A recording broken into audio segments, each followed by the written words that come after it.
갈라디아서 5장 7절로 12절 말씀.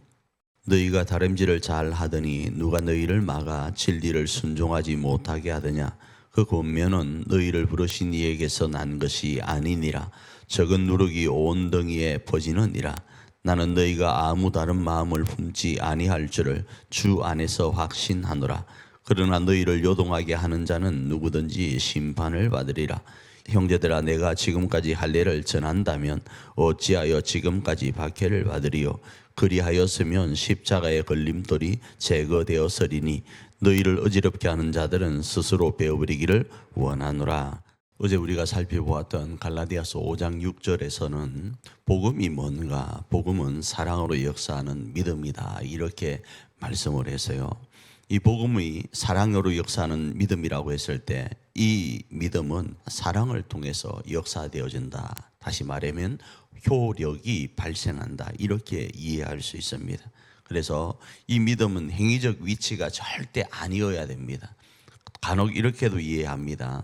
율법을 지켜나가는 그 가장 핵심적인 것이 보편적으로 할례라고 했을 때 그 할례 부분을 행위적 부분과 연결을 해요.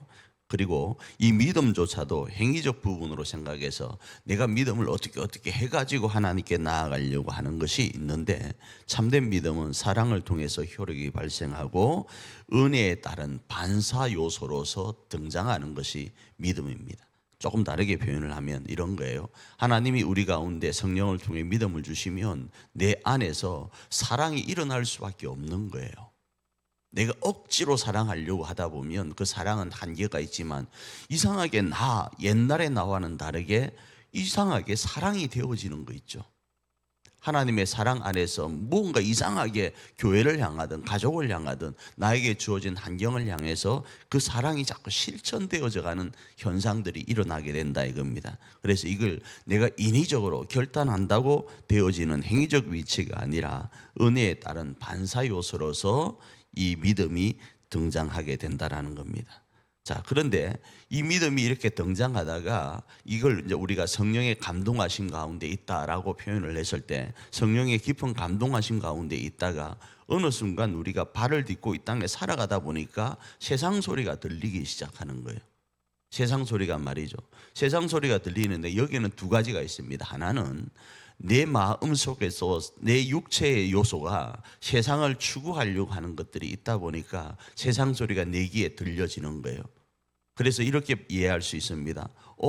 나는 분명히 사랑하지 않아야 될 대상인데 성령은 계속 사랑하게 하셔서 지금까지 사랑했는데 눈을 뜨고 보니까, 세상의 눈을 뜨고 보니까, 세상의 소리에 내가 귀를 기울이다 보니까 이 사람은 사랑할 대상이 아닌 게 확연히 알게 되어지는 거예요. 그래서 사랑을 멈추어 버리는 거예요.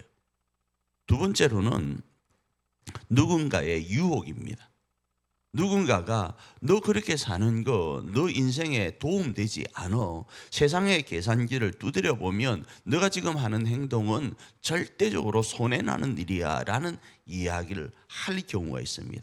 그게 오늘 본문에서는 유대주의자들이 너가 그렇게 한다고 구원받은 것이 어떻게 확정되느냐, 율법의 행위를 통해서 할례를 받으면 그 할례가 표징이 되어지지 않냐로 이야기를 하니까 그렇지라고 이해하는 모습과 같은 거예요. 교회는 그런 게 없다 이거죠. 이 복음 안에는 그런 게 없는 것처럼 보이는 거예요. 단지 보이지 않는 내 마음에 일어나는 그 성령의 감동하심 가운데 은혜에 따른 반사 요소로서 사랑을 행하는 것밖에 없는 거예요. 그걸 가리켜서 사람들은 누가 구원을 받은 것이 어떤 증거 가운데 있냐, 이렇게 유혹할 수 있다 이거죠. 자, 그래서 오늘 바울은 이 이야기를 합니다. 너희는 지금껏 내가 복음을 전하였을 때 이 은혜에 따른 반사 요소인 사랑, 이 사랑으로 역사하는 믿음으로 살아와서 서로가 사람을 바라보지 않고 때로는 약한 자를 돌아보고 때로는 너희와 원수지간에 있는 사람까지도 돌아보면서 그 믿음의 경주를 다름질해 왔는데 왜 갑자기 그 모든 걸 포기하고 유대주의자들의 유혹 가운데 넘어져서 그 길로, 믿음이 아닌 길로 나아가느냐, 이 이야기를 합니다. 그리고 그 믿음이 아닌 길의 끝자락은 멸망이라는 사실을 왜 모르느냐 이야기를 하는 거예요. 그러면서 11절에 이렇게 이야기합니다. 내가 만일에 이 할례를 전하였다면 지금 박해를 받고 있지 않을 거라는 거예요. 그럼에도 내가 이 박해 가운데 있으면서도 믿음을 전하는 이유는, 이 십자가만을 전하는 이유는 이게 진리이고 이게 하나님이 자신의 독생자 예수님을 이 땅에 보내면서 말씀하신 생명이기 때문에 그러하다라는 겁니다. 그래야만 모두가 살아난다라는 거예요.